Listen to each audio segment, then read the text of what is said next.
Okay, sesi kedua Semalam saya buat 5 sesi video. Kita upload ada 5 video semalam. Hari ni kita buat lagi. Ini setengah semangat Kadang-kadang semangat boleh nak buat. Kalau tak semangat, tak rajin, memang tak buat lah kan. So benda ni semua bergantung pada passion jugalah kan. Alright. Ada semangat nak buat, baru buat. Okay, saya nak cerita tentang orang ada tekanan darah rendah. Tekanan darah rendah, anemia dan hemoglobin rendah. Biasanya hemoglobin rendah ni berlaku pada orang mengandung, perempuan mengandung. Perempuan mengandung. Anemia, budak-budak sampai orang tua pun ada. Kan? Tekanan darah rendah, daripada budak-budak sampai orang tua. Memang semua ada. Banyakkannya orang perempuan lah tekanan rendah ni. Kan, orang lelaki pun ada juga. So, masalah kesihatan yang akan kita bincangkan adalah tekanan darah rendah, anemia, hemoglobin rendah. Anemia ni maknanya sel darah merah kita kurang daripada bilangan yang normal lah. Kan? So, 3 perkara ni. Sebab ni 3 perkara ni ada kait mengait antara satu sama lain lah. Pada kemungkinan juga tak ada kaitan, tapi kita ambil yang kes umum, kes klasikal, gitu ya. Sebab nanti kemudian saya suka buat first video tentang new topic, saya akan cakap secara umum. Lepas tu nanti baru saya akan pergi detail, spesifik, lebih dalam, detail lagi kan. Macam gastrik kan, banyak video yang saya buat pasal angin gastrik. Okay, darah rendah. Darah rendah ni ramai. Ada yang disebabkan oleh warisan genetik pun ada juga. Warisan genetik pun ada. Kalau warisan genetik ni dia tak kisah sangat. Dia darah rendah pun dia tak pening, dia tak ada rasa macam nak melayang, dizziness. Biasa orang darah rendah ni supply darah ke atas, ke bahagian jantung dan otak dia akan kurang, tak berapa cukup. Sebab bila tekanan darah rendah, bila dalam keadaan posisi dia duduk atau berdiri lama sedikit, darah dia tak boleh naik ke atas. Jadi dia kena duduk. Kalau berdiri dia kena duduk, kalau duduk kena bersandar begini, mengiring, bersandar condong 45 darjah ke 40 darjah, 50 darjah, 60 darjah kan. Begitu. Ataupun yang teruk sangat kena baring lah kan. Kan, sebab darah supply oksigen dia tak sampai ke otak kan. Alright. Jadi bagaimana, kita tak berceritalah sebab kita terus cerita kepada penyelesaian lah. Macam mana nak atasi, macam mana kita nak rawat, nak reverse tekanan darah rendah ni. Bagaimana kita nak rawat dia, dengan menggunakan pemakanan. Darah rendah kita tak ada ubat. Kalau pergi ke hospital, jumpa doktor ke doktor pakar pun tak ada ubat. Doktor akan bagi pil-pil vitamin saja. Biasa dia orang bagi zat besi lah, iron, vitamin B kompleks kan, B1, B2, B3, B4, B5, B6 semua kan. 8 jenis vitamin B tu kan. Kemungkinan tambah sedikit protein, kan. Biasanya zat besi dengan vitamin B kompleks lah kalau jumpa dengan doktor kan. Dua ni perkara ni yang dia orang bagilah. Okey, betul, itu memang betul sebab dia nak meningkatkan satu kekuatan organ jantung mengepam darah, vitamin B kompleks kan. Biasa orang darah rendah ni dia lemah sikit tapi ada orang darah rendah 90 90 atas 60 bawah, atau 90 atas 50 bawah. Ada juga jenis macam tu. Memang dia sentiasa begitu, tapi dia tak ada simptom-simptom. Tapi sebenarnya dia lebih rentan, lebih sensitif. Lebih sensitif dengan benda-benda yang boleh menurunkan tekanan darah dia. Okay? Dia tak robust lah. Kan? Kalau oksigen kurang sikit supply, kan? Kurang ke, atau naik tempat tinggi sikit, dia dah pening dah. Begitu So kita kena maintain tekanan darah kita pada tahap optimal, iaitu antara Kalau boleh yang cantik 110, 115, maksimum 120 yang bahagian atas. Yang bawah tu cantiknya dalam lingkungan 65, 70, 75 tu cantik. 65, 70, 75 kan. Dia tak boleh lah nak 70 lah. Dia turun naik sikit lah. Kan? Dia ada range normal dia. Kan? So, bagaimana kita nak gunakan makanan? Sebenarnya makanan yang boleh membantu merawat atau reverse tekanan darah rendah. Ubat tak ada. Kalau doktor tak ada ubat, apatah lagi dalam bidang herba. Ataupun herba-herba. Suplemen, yes. Suplemen maknanya kita guna vitamin lah. Especially vitamin B complex dan mineral yang boleh meningkatkan pembentukan darah dalam badan kita. Dalam badan kita lah. So, rejim kami,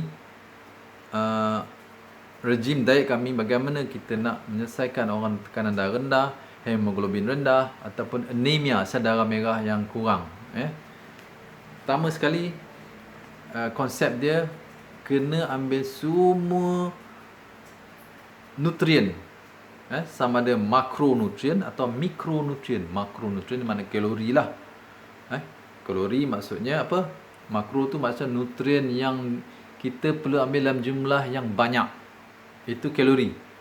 Karbohidrat, protein dan lemak.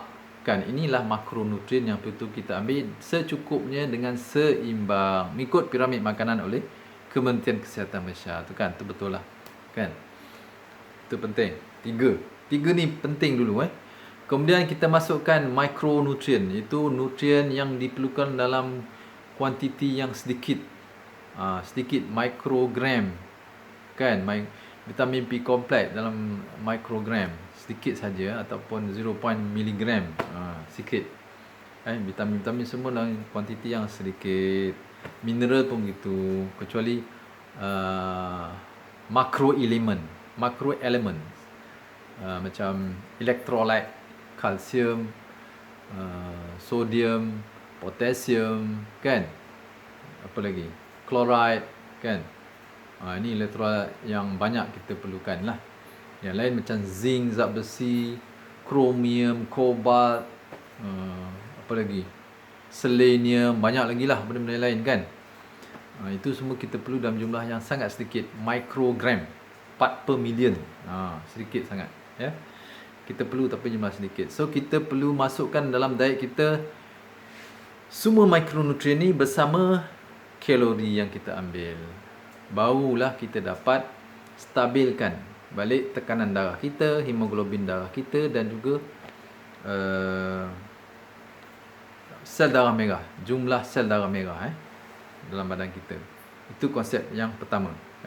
Kena ambil makanan, semua zat-zat makanan sama ada makronutrien atau mikronutrien, kalori dan juga vitamin-vitamin dia, dan juga mineral, coenzyme Q10, cofactor, semua kita perlukan supaya kalori kita ambil boleh digunakan oleh sel dalam proses metabolisme, proses biokimia, macam-macam proses dalam badan kita. Untuk proses katabolisme atau proses anabolisme. Katabolisme ni penguraian bahan molekul daripada molekul polimer yang besar pada molekul yang kecil. Kalau anabolisme daripada molekul kecil pada molekul yang lebih panjang, polimer lah, kan, membentuk tisu protein, kan, begitu. Kalau katabolisme ni maknanya proses menjana, menghasilkan tenaga, membakar kalori kita. Itu secara umum begitu. So kita perlukan makro dan mikronutrien dalam jumlah yang tepat, kadar yang diperlukan oleh tubuh. Setiap orang tak sama, tapi secara umum kena ikut yang dikeluarkan oleh Kementerian Kesihatan Malaysia lah, kan, berapa recommended daily allowance, kan, recommended daily intake dia berapa banyak kita nak kena ambil. Itu adalah saranan secara umum untuk populasi di Malaysia. Tapi secara individu kita bergantung pada berat badan kita, aktiviti kita aktif ke atau sedentary, kan, kerja yang relax-relax je kan, kerja kat office. Okey, begitu. Pertama, karbohidrat. Pergi satu-satu. Karbohidrat yang paling penting kena ambil karbohidrat whole. Kita ingat konsep kita, makanan whole foods, alami, seimbang, bebas bahan kimia aditif dan bebas residu racun pertanian. Okey, yang pertama, makanan whole foods. Karbohidrat makanan whole foods dia apa? Beras perang, beras parboil, beras rebus. Sebab ini sahaja beras yang ada, ini makanan uji kita lah, yang ada vitamin, yang padat dengan micronutrients, vitamin, so that kita punya kalori karbohidrat kita makan tu boleh diserap, ditransport ke sel dan menembusi across the membrane cell, masuk dalam sel dan terus dibawa ke mitokondria untuk proses glycolysis, proses dan mitokondria tu apa dipanggil, dah lupa dah. Okey. Proses ni semua memerlukan cofactor vitamin dan mineral, dan juga antioksidan juga diperlukan. Ya. Alright. So kita perlu makan beras parboil atau beras perang. Tapi beras perang kalau nak makan kena rendam dalam 8 jam semalaman lah, supaya mineral yang ada dalam bijirin beras tu dapat digunakan, diserap dalam tubuh. Kalau tak lebih 90% mineral tak dapat diserap sebab dia diikat oleh phytic acid. Bila kita dalam air ada enzim phytase yang memutuskan ikatan phytic tadi, jadi mineral ni release dan boleh diserap oleh tubuh kita ke dalam darah, digunakan oleh sel lebih 90%. Jadi senang makan beras parboil. Beras parboil dah memang dah rendam, dia steam, dia dah keringkan, tak ada masalah. Alright, beras parboil itu yang pertama sekali. Itu karbohidrat yang lain kalau nak makan apa, jagung. Jagung memanglah kita makan jagung segar, kita rebus ke steam, itu memang dah bentuk whole food, bukan refine. Kalau tepung jagung ya dah refine, tak ada zat, putih kan. Tepung beras pun beras putih, tak ada zat juga kan. Jadi kita tubuh pada makanan utama kita, makan tengah hari dan malam, menggunakan beras parboil, sama ada masak nasi ataupun bubur kan. Alright. Yang kedua, makanan utama kita daripada karbohidrat ialah tepung gandum. Sebab tepung gandum ni kita akan buat kuih, buat kek, buat roti, buat pizza kan, biskut-biskut kan. So tepung gandum kan. Jadi tepung gandum kita syorkan gunalah tepung gandum yang kaya mikronutrien dan antioksidan dan anti radang. Jadi kena makan whole meal flour, whole meal flour ataupun tepung gandum atar pun boleh. Buat chapati kan, buat chapati. Tapi jangan guna margarine lah. So kalau kita nak buat kuih, roti canai, biskut, kuih-kuih kukus kan, kuih apa, tepung talam, seri muka, pulut seri muka ataupun pulut sekaya kan, lempeng, pancake, gunalah tepung gandum organik. Sebab tepung gandum ada kandungan residu racun glyphosate yang tinggi. So sila guna tepung gandum organik. Tak apa yang bukan whole meal pun tak apa, sebab tepung gandum organik diproses, dia tak sama dengan proses tepung gandum putih. Tepung gandum putih dia ada proses bleaching, dia kau boleh nak putih-putih melepak, macam cat putih rumah kita tu kan, macam kapal putih. Itu tak ada zat, kosong, kalori yang kosong dengan zat, tak minta dak. So kita makan lagi lemah badan, lagi lembek dan bertambah besar kita. Karbohidrat tu tak boleh diguna, dibakar, so dia jadi lemak. Tak ada vitamin B kompleks, macam nak bakar kan. Right. So makan tepung gandum organik. Sebab glyphosate ni adalah bahan aktif dan racun Roundup yang kita spray rumput-rumput lalang kan, yang mati tu. Itu bahan aktif dia. Glyphosate boleh menghalang penyerapan mineral yang ada dalam makanan kita tadi, makanan whole foods. Dia boleh menghalang penyerapan mineral ke dalam darah, dalam sel kita. Jadi tak guna, kita dah makan whole food, lepas tu ada pula racun yang menghalang. Dia block penyerapan nutrien, mineral, mungkin vitamin juga.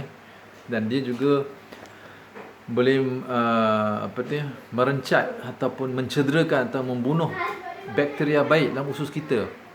Probiotics, microbiome kita jadi tak seimbang, jadi tak sihat. Mengganggu proses penghadaman makanan kita. Jadi makanan kita tak boleh dihadam, maknanya tak boleh diserap secara optimal. Jadi kurang manfaat juga kan. Itu penting. Tepung gandum kena cari organik. Tak kira wholemeal flour ke ataupun tepung gandum plain wheat flour organic, untuk buat kek, roti, biskut boleh. Dia still ada vitamin B complex, dia ada protein yang lebih tinggi dan ada antioksidan. Sebab biasanya tepung organik pun dia lebih sihat secara proses. Dikisar ada yang stone meal daripada Australia, tepung organik kan, daripada Turki. Itu semua bagus, serat dia lebih tinggi daripada tepung putih yang bleaching kan, gitu. Alright. Dan satu lagi, gandum. Saya sangat-sangat syorkan makan couscous, ataupun bulgur wheat. Bulgur wheat dan couscous ni adalah sejenis bijirin gandum yang mengalami proses pre-boil, macam beras parboil kita. Dia adalah couscous dan bulgur adalah parboil wheat. Tadi beras parboil, ini parboil wheat, gandum parboil. So maksudnya segala zat-zat mikronutrien, vitamin, mineral ada dalam couscous dan bulgur. Bulgur lagi tinggi. Bulgur yang kasar-kasar sikit tu, dia tak di-refine, tak diproses, kurang dikisar, jadi banyak serat dan mineral dan vitamin B complex. Itu bagus. Orang dulu kan, pahlawan-pahlawan Rom dan pahlawan-pahlawan orang Islam tahun dulu kan, orang Arab dengan orang Greek makan bulgur wheat, badannya gagah perkasa, otot. Saya pun jarang makan. Nak kena pergi kedai Arab di KL banyak, Shopee pun ada jual. So bulgur wheat, couscous ni tak payahlah nak cari organik sangat. Ada organik boleh, tapi susah nak dapat. Tepung gandum organik pun dah payah. Bulgur dengan couscous dah lah susah, dan sumber pun terhad. Cari organik lagi susah kan. So tak apa, sebab dia gandum dia ditanam di Turki. Dia orang tak buat spray racun direct kepada pokok di Turki. Bulgur di negara Tunisia, Algeria kan, begitu. Alright. So makan couscous dan bulgur wheat, buat bubur. Resepi banyak dalam YouTube. Tengok kat Indonesia banyak resepi pasal bulgur couscous. Tapi saya biasa makan, tengok anak dia boleh buat manis atau buat masin. Masin maknanya kita makan dengan kita buat daging lamb ataupun ayam kan. Masak bubur tu kita buat ayam kan. Buat sup dia dulu. Sup dia tu kita masuk dalam couscous. Couscous dia senang. Dia tak payah masak tak apa. Kita masukkan sup yang panas-panas tu dalam couscous, dalam mangkuk yang ada couscous. Couscous tu kena lembut. Macam kita boleh terus makan. Kalau bulgur kita kena masak. Sup kita masak sup, lepas tu bubuh bulgur dalam tu nanti. Jadi dia pekat, dia jadi macam bubur oat, macam bubur nasi kita lah. Bubur lah. Daun ketumbar ke, daun sup ke kan. Bagi sedap kan. Bubur lamb ke, ayam kampung kan. Nak buat udang, seafood. Salah satu jenis protein bukan campur semua ni. Right.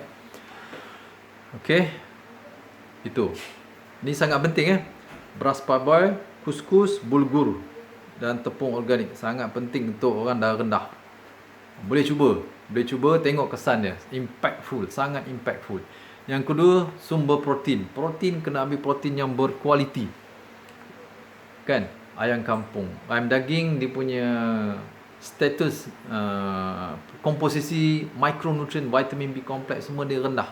Lepas tu dia ada bahan kimia, antibiotik, vaksin, hormon steroid, hormon pertumbuhan yang jadi lebih cepat gemuk.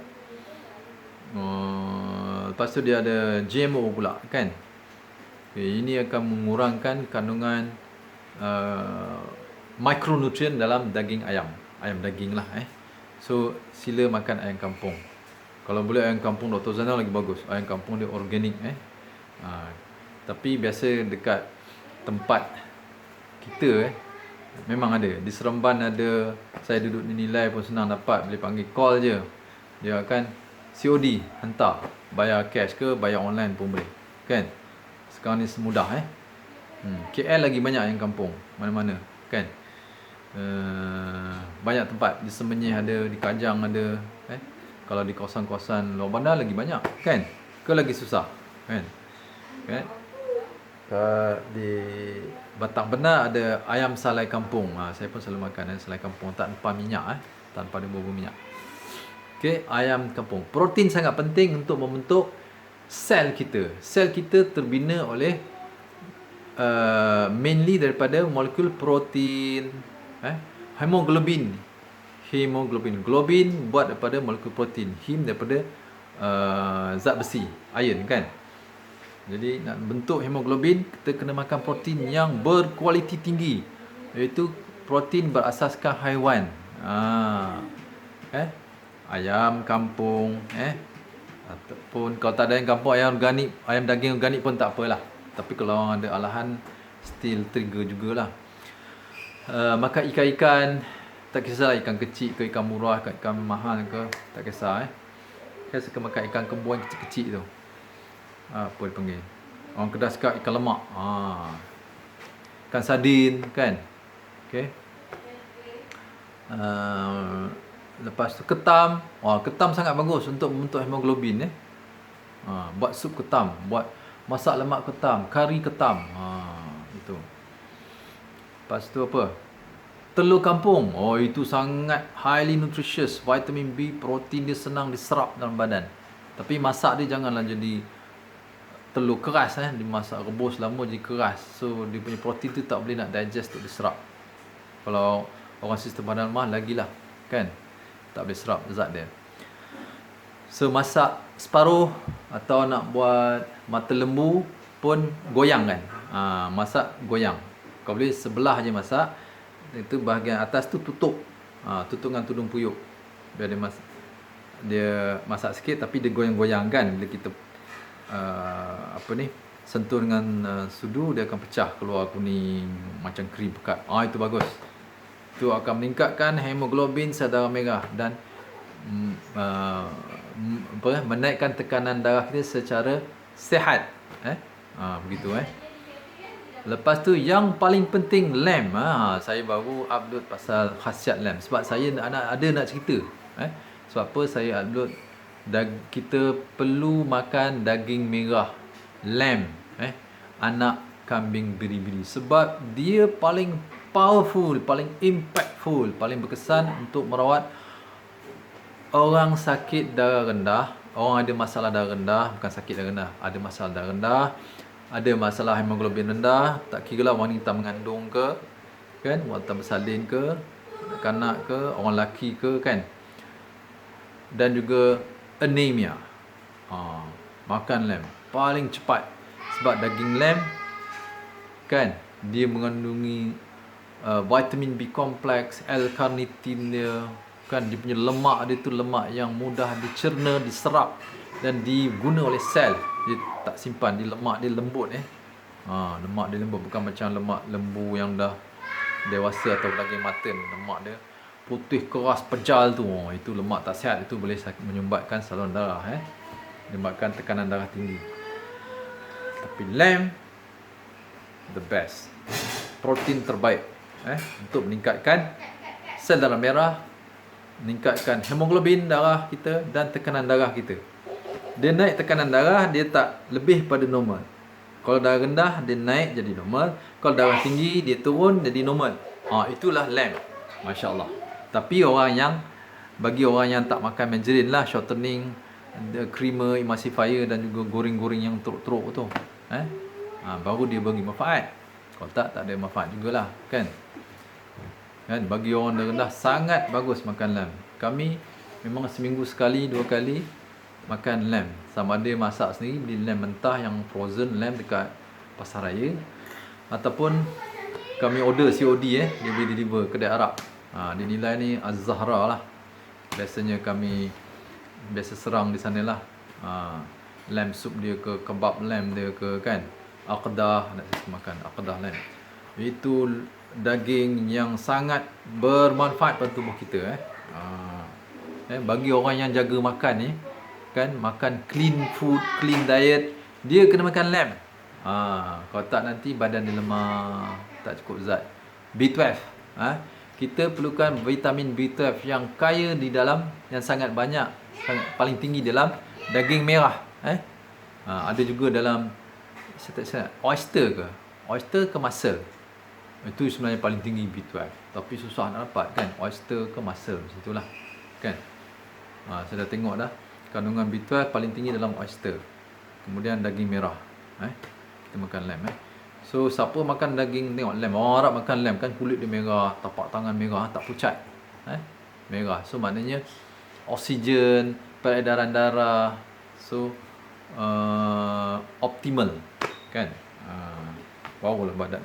Kulit pun cantik kulit dia lembab awet muda. Because untuk membentuk collagen, kecantikan kan, bila orang perempuan untuk kecantikan mesti dia cerita pasal collagen. Daging lamb lah, dia ada semua asid amino essential. Protein haiwan tak kira lah, lamb ke, ayam kampung ke, telur kampung ke, ikan ke, seafood, ketam ke, udang, semua ada essential amino acid yang 9 jenis tu. Dan dia akan melalui gene expression kita, tubuh kita akan sintesis collagen. Yang diperlukan oleh tubuh. Collagen diperlukan, ada banyak jenis collagen, bukan dekat kulit je. So protein sangat penting untuk meningkatkan tekanan darah, hemoglobin dan sel darah merah secara normal. Sihat. Jangan takut darah tinggi. Dengan syarat jangan makan margarine lah, dengan yang gorengnya untuk teruk. Tu alright. Okay. Dan sebenarnya bila kita makan protein ni, dia mengenyangkan badan kita, sel kita, perut kita, dan kita tak berangin. Kita tak akan berangin perut kita tak akan berangin, insya-Allah. Tapi bukanlah makan hari lamb, tak boleh lah pula kan. Tukar-tukar lah. Ada skalanya kita makan veggie, tak payah makan protein haiwan. Sekali-sekala kan, seminggu sekali ke sebulan 2 kali kita makan nasi dengan sayur je, dengan kuah lemak santan. Kan. Kita kena ubah-ubah ikut keperluan tubuh kita. Kemudian karbohidrat dah, protein dah, dan lemak pun perlu untuk membina sel darah merah ke, sel otot ke, sel jantung, sel saraf, sel otak, sel kulit, semua sel-sel tubuh kita kan. Berjumlah 100 trilion kan. 100 trilion ke? Saya tak ingat lah. 20 trilion lah, bukan macam tu lah. Jadi kita perlukan lemak yang sihat. Lemak yang sihat ialah santan kelapa santan kelapa. Alright. Santan kelapa. Kena selalu masak santan. Makan hari pun tak apa, sebab santan adalah satu sumber lemak yang menyihatkan. Dia tak sama dengan minyak sayuran yang lain. Dalam santan, komposisi lemak dia kira-kira dalam 60 ke 65%, 66-67% terdiri pada asid lemak sederhana panjang, medium chain fatty acid, yang lauric acid, capric acid, caprylic acid, caproic acid kan, karbon 12, karbon 10, karbon 8 dan karbon 6. Asid lemak ni berbeza dengan asid lemak yang panjang, rantai panjang, karbon 14, 16, 18 yang terdapat dalam minyak-minyak sayuran yang lain, semua yang lain. So jangan takut makan santan. Santan menyihatkan. Santan menyihatkan, dan dia membantu juga untuk membina sel-sel darah merah dan hemoglobin. Dan dia akan mengelakkan pembentukan angin dalam perut. Lemak dan minyak yang kita makan dalam diet Lemak dengan minyak kita kena makan bersama makanan karbohidrat kita lah, kan. Ada protein, mana kalori lain lah, supaya lemak ni boleh dihazamkan, diuraikan dan serap dalam darah. Bukan makan minyak perut kosong, makan minyak zaitun extra virgin ke, minyak kelapa darah ke, omega 3 ke, ataupun apa-apa suplemen berasaskan minyak. Dia kena ambil bersama makanan atau selepas makan, baru dia diserap. Sebab kita ada garam hempedu. Garam hempedu tu untuk emulsify lemak dengan minyak. So baru dia boleh dihazam, diurai dan diserap. Okey. So begitu. So makan santan untuk meningkatkan tekanan darah, hemoglobin dan sel darah merah secara sihat. Makan masak lemak putih, lemak kuning. Lemak putih sayur-sayuran lah, lemak kuning ikan ke, kan, telur kampung ke, telur itik, kan, ketam, kari, korma, boleh makan. Tapi kalau nak tumis, guna minyak zaitun extra virgin, atau minyak sapi yang original. Okey. Dan saya lupa nak cakap susu. Susu satu lagi sumber untuk membentuk sel darah merah, hemoglobin yang sangat bagus. Sangat bagus dan sangat cepat. So minumlah susu. Kalau tak ada susu kering, tak apalah, minum susu fresh.